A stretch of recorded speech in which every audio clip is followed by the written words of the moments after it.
ओम साई राम, जय साई राम।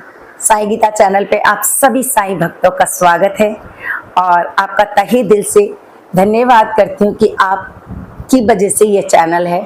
आपने ज़्यादा से ज़्यादा इसको शेयर किया है, आगे बढ़ाया है, तो आपका शुक्रिया करती हूँ। और बाबा आए दिन कोई ना कोई लीलाएं करते हैं, तो हम लोग बस यही चाहते हैं कि ज़्यादा से ज़्यादा बाबा का चैनल हर साईं भक्त के पास पहुँचे। जैसे दास गणु जी क्या करते थे, अपनी लीलाएं जगह जगह जगह जगह सुनाते थे, जिससे जो भक्त दुखी होते थे, परेशान होते थे, वो बाबा तक पहुँच सके। तो हम लोगों का भी यही उद्देश्य है कि बाबा की लीला जगह जगह पहुँचे, जिससे जो भक्त परेशान है, दुखी है, वो बाबा के दर तक पहुँच सके। बाबा ने अनेकों लीलाएं की हैं, आए दिन लीला करते हैं, हर भक्त की मदद करने के लिए पहुंच पड़ते हैं। जब भक्त मुश्किल वक्त में होता है तो बाबा किस तरह से सब छोड़ छाड़ के और अपने भक्त के पास पहुंच जाते हैं। जब भक्त परेशान होता है तो बाबा किस तरह से अपने भक्त के पास पहुंच जाते हैं। तो आज ऐसी लीला मैं आप लोगों को सुनाने जा रही हूँ जो मेरे साथ बीती है। बाबा ने मेरे साथ इतनी लीलाएं की हैं कि क्या क्या वर्णन करूं। आप लोगों ने बहुत सारे एक्सपीरियंस सुने हैं कि किस तरह से बाबा ने मेरी जिंदगी में लीलाएं की हैं, लेकिन आज जो लीला की है, जो बाबा ने लीलाएं की हैं, वो अनंत है। तो जो मेरे साथ कुछ दिन पहले लीला हुई है, वही मैं आप लोगों को शेयर करने जा रही हूँ कि बाबा ने किस तरह से मेरे साथ लीला करी। मैं लोधी रोड मंदिर जा रही थी, तो उस दिन थोड़ा सा लेट हो गई थी, 8 साढ़े 8 बज गए थे। मैं बस में बैठी थी, मेरी फ्रेंड का फ़ोन आता है कि दीदी आप लोधी रोड मंदिर जा रहे हो, तो लोधी रोड बाद में जाना, पहले आप इधर आ जाओ, मैं कहीं बैठी हुई हूँ, वहाँ उन्होंने आपको भी खाने पे इनवाइट किया है। मैंने कहा नहीं, पहले मैं मंदिर जाऊंगी, उसके बाद कहीं जाऊंगी। वो कहते हैं नहीं नहीं, आप यहाँ आ जाओ, फिर रात को मंदिर मेरे साथ ही चल लेना। अब मेरे मन में ये चल रहा कि मैं बाबा को नहीं देख पाऊंगी, 8:30 तो बज रहे हैं, आते जब मैं खाना वगैरह खा के फ्री होंगी तो 10 साढ़े 10 बज जाएंगे, तब तक तो मंदिर बंद हो जाएगा। लेकिन बाबा ने क्या कहा है कि अगर आपको खाने के लिए कोई ज़्यादा आग्रह कर रहा है तो उसका निरादर नहीं करना चाहिए। वो साईं सचित्र में भी लिखा हुआ है। बाबा ने कहा है कभी किसी का निरादर नहीं करना चाहिए अगर कोई आपको ज़्यादा आग्रह कर रहा है तो मैंने कहा चलो ठीक है, मैं आती हूँ। मेरे मन में ये था कि चलो बाबा के मुख तो नहीं देख पाऊंगी, लेकिन बाबा के मंदिर तक पहुँच जाऊंगी। चलो मैं ये बुला रही हैं तो मैं पहुँच जाती हूँ। उन्होंने कहा कि आप लाजपत नगर तक आ जाओ, तो मैं बस से उतर गई आधे रास्ते में और लाजपत नगर के लिए मैंने ऑटो के लिए देखा। ऑटो जैसे ही मैं बस से खड़ी थी, ऑटो वाला साइड से खड़ा हुआ था। बोला मैडम कहाँ जाना है? मैंने कहा भैया लाजपत नगर जाना है मुझे। तो वो कहते हैं चलो ठीक है मैडम, मैं आपको ले चलता हूँ। मैं उसको ऑटो में बैठ गई। अब वो लाजपत जहाँ मैं उतरी थी वहाँ से मुश्किल से 10 मिनट का रास्ता है लाजपत नगर का। अब जब मैं बैठी तो कम से कम 10 से 15-20 मिनट हो गए, लेकिन लाजपत नगर के अपोजिट चल रहा, जंगल से थी, वहाँ चल रहा था। तो जो मेरी फ्रेंड थी उसने लोकेशन भी दी, तो मैं उस भैया को लोकेशन बता रही, लेकिन वो कह रहा मैडम मैंने देखा है, आपको लोकेशन बताने की ज़रूरत नहीं है। मैंने कहा भैया पीछे दिखा रहा है, लेकिन वो कहता है नहीं मैडम आगे आपको नहीं पता, इधर से रास्ता खराब है, तो आपको इधर से ही जाना पड़ेगा। मैंने कहा चलो हो सकता है मुझे ना पता हो, इस भैया को पता हो। मैं आगे जा रही तो और ज़्यादा रास्ता घना और जंगल वाला आ गया। अब मेरे मन में थोड़ा सा डर सा लग रहा कि मैं अब करूं तो करूं क्या, बस बाबा के ही नाम लिए जा रही। मैंने कहा काश मैं बाबा के दर्शन के लिए चली जाती, मैं इधर नहीं आती। लेकिन फिर भी मुझे विश्वास था कि बाबा मेरे साथ हैं।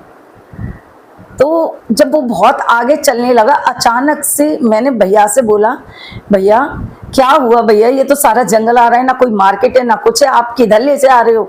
शनि मंदिर तो शायद पीछे निकल गया है। तो फिर वो मुझे बोलने लगा, शुरू हो गया, कह रहे मैडम आप ऑटो चला रहे हो, मैं ऑटो चला रहा हूँ, आपको कुछ बताने की ज़रूरत नहीं है मुझे। अब मैं कहूँ क्या बोलूँ क्या करूँ। मुश्किल से मुश्किल 10 मिनट और चला होगा। जब और चला, मैंने कहा ज़्यादा मैं कुछ करूँगी तो इसने मुझे कहीं कुछ कर दिया तो लो, मैं चुपचाप बैठी रही। ऑटो तो ओपन होता है, मैंने कहा अगर कुछ ऐसा होगा तो मैं वो कर दूंगी। मैं आगे बढ़ने लगी, जब आगे बढ़ी तो उसका ऑटो एकदम झटके से रुक गया। जैसे झटके से रुका तो मैंने क्या देखा कि एक मंदिर है साईं बाबा का, और वो साईं बाबा का मंदिर देख के एकदम मैं देख रही, मैंने कहा है मेरा एकदम खुशी। क्यों? क्योंकि मैं लोधी रोड नहीं गई तो मेरे मन में ये हो रहा, अरे मुझे तो यहीं बाबा के दर्शन। तो उसका ऑटो जैसे ही खराब हुआ, मैंने कहा भैया रुक जा, मुझे बाबा के दर्शन करके आने दे, तू जब तक ऑटो सही कर ले। अब मैं बाबा के मत्था टेक के आई। पंडित जी बोले कि मैडम अगर आप 5 मिनट और लेट हो जाते तो मंदिर बंद हो जाता, आरती हो चुकी है, लेकिन आपको बाबा के दर्शन हो गए।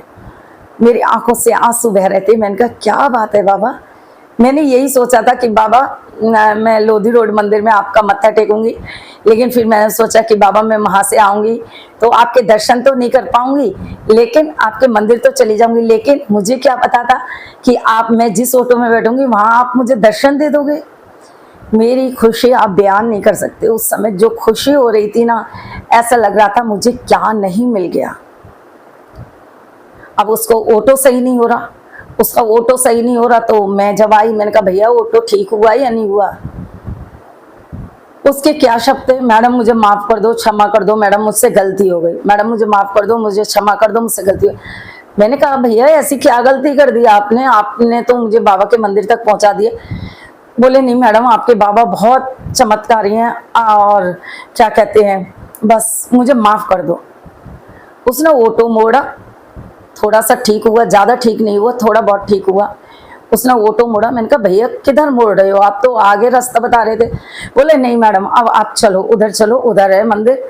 और मैं इधर पहुंच गया था, उधर है मंदिर। लेकिन बार बार ऑटो में बैठा बैठा बार बार कह रहा बाबा मुझे माफ़ कर दो, बाबा मुझे माफ़ कर दो बाबा। फिर मैंने कहा भैया ऐसा तूने क्या किया जो बाबा से बार बार माफ़ी मांग रहा है, ऐसा क्या बात है। बोले नहीं बाबा आपके बहुत चमत्कारी हैं। मैं समझ गई, मैंने कहा ये मुझे गलत रास्ते पर ले जा रहा था। वो तो उस जंगल में पता नहीं बाबा का मंदिर वहां कैसे आ गया, कैसे बाबा के दर्शन हो गए, कैसे मंदिर, और उसका ऑटो ना पहले खराब हुआ ना बाद में खराब हुआ, बिल्कुल बाबा के दरबार के आगे जाके, मंदिर के आगे जाके खराब हुआ। मैंने उससे कहा, मैंने कहा भैया मैं पुलिस वाले को फोन करूंगी क्योंकि तू मुझे गलत रास्ते लेके जा रहा था। अब वो माफी मांगने लगा, दीदी मुझे माफ कर दो, दीदी मुझे माफ कर दो, मुझसे गलती हो गई, मुझे नहीं पता था आप बाबा के इतने बड़े भक्त। मैंने कहा क्या बाबा के बड़े भक्त और छोटे भक्त की बात नहीं है, तू मुझे गलत रास्ते पे लेके जा रहा, वो तो मेरे बाबा ने मुझे बचा लिया, वहीं ऑटो खराब कर दिया, नहीं तो तू मुझे कहाँ ले जाता। इतने में कोई आ गया था, किसी से मैं पूछ रही थी, एड्रेस पूछ रही थी, लेकिन इतने में मुझे जिनके घर जाना था वो लेने आ गए, मुझे वो लेने आ गए जब मुझे, तो मैंने भैया को धमकी जैसे दी वैसे ही मैं उनसे बात कर रही थी, 2 मिनट के लिए उन्हें बता रही थी। उतने में तो वो ऑटो वाला भाग गया, उसे लगा कि अब मेरी खैर नहीं है तो वो भाग गया। मैंने इधर उधर देखा लेकिन नहीं मिला। इसको आप क्या कहेंगे। इसमें बाबा ने 2 लीला करी। एक लीला ये करी कि मैं बाबा के लोधी रोड मंदिर पहले नहीं जा पाई, लेकिन बाबा ने इधर बुला के मेरे साथ लीला करी। दूसरी लीला कि वो मुझे गलत रास्ते पे ले जा रहा, लेकिन बाबा का मंदिर वहाँ कैसे आ गया, किस तरह आया, और वो ना इधर पहले खराब हुआ ना बाद में खराब हुआ, बिल्कुल बाबा के मंदिर के सामने जाके ऑटो रुक गया, खराब हो गया। तो बाबा अपने हर भक्त के साथ है। जब भक्त मुश्किल में होता है तो बाबा दौड़े दौड़े अपने भक्त के पास पहुंच जाते हैं, या भक्त को अपने पास बुला लेते हैं। जैसे उस ऑटो वाले का नीयत बाबा ने देख ली कि इसकी नीयत खराब है, तो उन्होंने अपने मंदिर की तरफ मोड़ दिया और उसको ऑटो वहीं खराब कर दिया।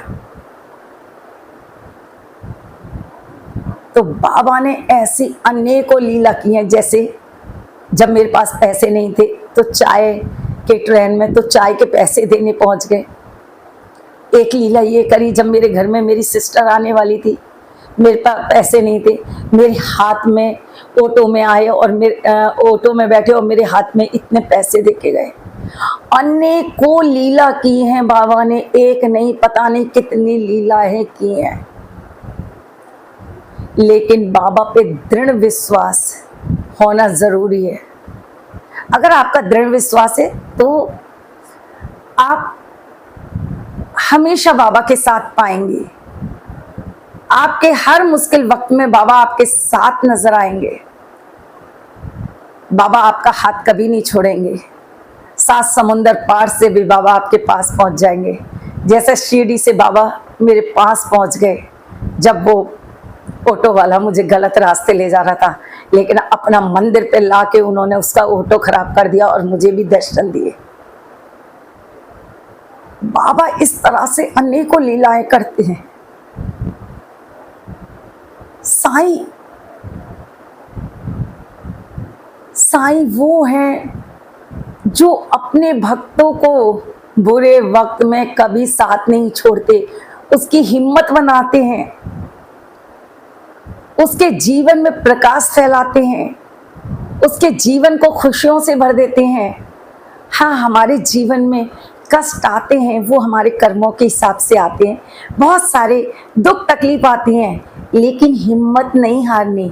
बाबा हमें कर्म करना सिखाते हैं। जैसे एक बच्चा होता है, जब बच्चा चलना सीखता है तो 10 बार गिरता है, 10 बार उठता है, 10 बार गिरता है, 10 बार उठता है। ऐसे ही बाबा हमें कर्म करना सिखाते हैं। हम कभी कभी गलतियां करते हैं, लेकिन बाबा फिर खड़ा करते हैं, फिर कहते हैं तू मेहनत कर, तू जरूर पास होगा, तू जरूर। लेकिन अगर हम बाबा पे ही पूरे डिपेंड हो जाएंगे, नहीं बाबा ही हमें पास करेंगे, हाँ आपको मेहनत करनी है, कर्म करना है। बाकी अगर आप मेहनत कर रहे हैं और अगर वहाँ कहीं गड़बड़ हो रही है तो बाबा आपका साथ जरूर देंगे, लेकिन आप मेहनत ही नहीं करेंगे, कर्म नहीं करेंगे तो कैसे होगा। बाबा हमें कर्म करना सिखाते हैं, इसलिए आप बाबा पे भरोसा करें, विश्वास करें, आप अपने कर्म करते रहिए, अच्छे बने रहिए, लोगों की मदद करिए, ज़्यादा से ज़्यादा बाबा पे भरोसा करिए, बाबा का नाम स्मरण करिए, बाबा का नाम जाप करिए और बाबा का साईं सचित्र आप जरूर पढ़ सकें। आप बाबा किस तरह से लीलाएं करते हैं, बाबा किस तरह से अपने भक्तों को पल पल, हर पल पल अपने भक्त की मदद करने पहुंच जाते हैं। तो अगर आप लोगों के पास भी बाबा के एक्सपीरियंस है, बाबा की लीलाएं, तो प्लीज़ शेयर ज़रूर करें, जिससे जो भक्त परेशान है, मुश्किल वक्त में है, वो बाबा तक पहुंच सके, बाबा तक आ सके। बहुत सारे ऐसे भक्त हैं जो भटक जाते हैं, लेकिन अगर आप बाबा पे भरोसा करते हैं तो आपको भटकना नहीं है, आपको बाबा पे भरोसा करना है। आपकी कितनी भी बड़ी मुश्किल हो, कितनी भी बड़ी मुसीबत हो, बाबा उसमें से आपको निकालेंगे ही निकालेंगे, चाहे कुछ भी हो जाए। थोड़ा सा टाइम लगता है, सब्र करो, ठीक है, सब्र करो और बाबा पे भरोसा रखो, विश्वास रखो, बाबा आपके साथ हैं, ठीक है ना। तो अगर आप लोगों के पास भी बाबा के अनुभव है, एक्सपीरियंस है, तो इस नंबर पे शेयर करें या वीडियो बना के भेजें, या आप लोग हमें एक्सपीरियंस के लिए बुला भी सकते हैं। इस नंबर पे सेंड कर सकते हैं अपने एक्सपीरियंस या अनुभव 7838946400। तो इस नंबर पे आप लोग अपने एक्सपीरियंस शेयर कर सकते हैं। तो सभी लोग ज़्यादा से ज़्यादा इस चैनल को सब्सक्राइब करें और इस वीडियो को आगे से आगे बढ़ाएं, जिससे सभी भक्त लोग बाबा के करीब आ सके। ओम साईं राम, जय साईं राम।